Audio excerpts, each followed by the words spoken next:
കോതമംഗലം രൂപതയുടെ കീഴിൽ പ്രവർത്തിക്കുന്ന ഉന്നത വിദ്യാഭ്യാസ സ്ഥാപനം Viswajyothi engineering college Vazhakulam. Silver ജൂബിലിയുടെ നിറവിൽ അക്കാദമിക് മികവിന്റെ 25 വർഷങ്ങൾ പിന്നിടുന്ന വിശ്വജ്യോതിയോടൊപ്പം നിങ്ങളുടെ ഭാവി സുരക്ഷിതമാക്കൂ. പോത്താനിക്കാട് പഞ്ചായത്ത് കൃഷിഭവൻ, ഇഫ്കോ എന്നിവയുടെ സംയുക്താഭിമുഖ്യത്തിൽ കർഷകർക്കായി സെമിനാർ സംഘടിപ്പിച്ചു. നാനോ വളം കൃഷിയിൽ ഉപയോഗവും പ്രയോജനവും എന്ന വിഷയത്തിൽ നടത്തിയ seminar panchayat president KP James ഉദ്ഘാടനം ചെയ്തു. ആധുനിക കൃഷിരീതികളും പുതിയ സാങ്കേതിക വിദ്യകളും കർഷകരിലേക്ക് എത്തിക്കുക എന്ന ലക്ഷ്യത്തോടെ പോത്താനിക്കാട് കൃഷിഭവന്റെ ആഭിമുഖ്യത്തിൽ കാർഷിക സെമിനാർ സംഘടിപ്പിച്ചു. പോത്താനിക്കാട് പഞ്ചായത്ത് ഹാളിൽ നടന്ന നാനോ വളം കൃഷിയിൽ ഉപയോഗവും പ്രയോജനവും seminar panchayat president KP James ഉദ്ഘാടനം ചെയ്തു.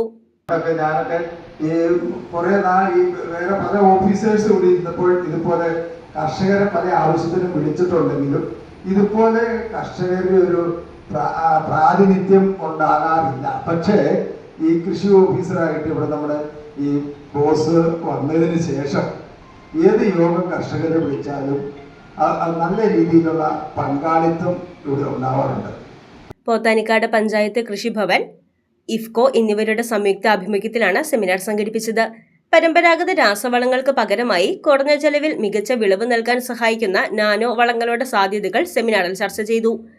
ദ്രാവക രൂപത്തിലുള്ള നാനോ യൂറിയ, നാനോ DAP എന്നിവയുടെ കൃത്യമായ ഉപയോഗക്രമം, ഗുണങ്ങൾ എന്നീ വിഷയത്തിൽ ICARലെ ശാസ്ത്രജ്ഞരായ doctor Greeshma, doctor Jayanthi, IFFCO manager Dilshad എന്നിവർ സെമിനാറിന് നേതൃത്വം നൽകി.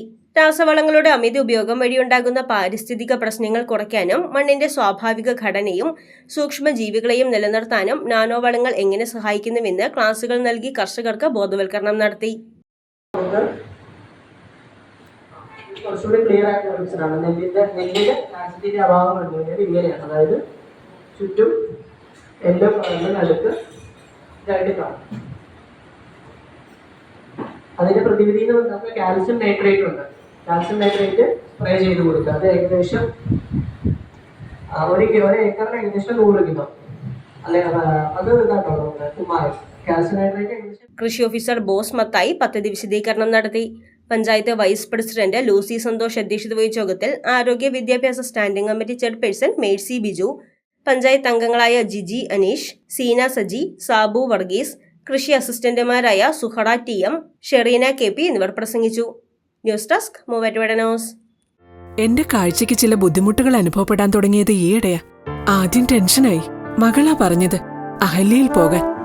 അഹല്യയ്ക്ക് 30 വർഷത്തെ പാരമ്പര്യവും വിശ്വസ്തതയുമുണ്ട്. അഹല്യയിലെ വിദഗ്ധരായ ഡോക്ടർമാരുടെ ചികിത്സ കൊണ്ട് എനിക്ക് എന്റെ കാഴ്ചശക്തി പൂർണ്ണമായും തിരിച്ചു കിട്ടി. ഇപ്പൊ എനിക്ക് ഈസിയായി വായിക്കാം.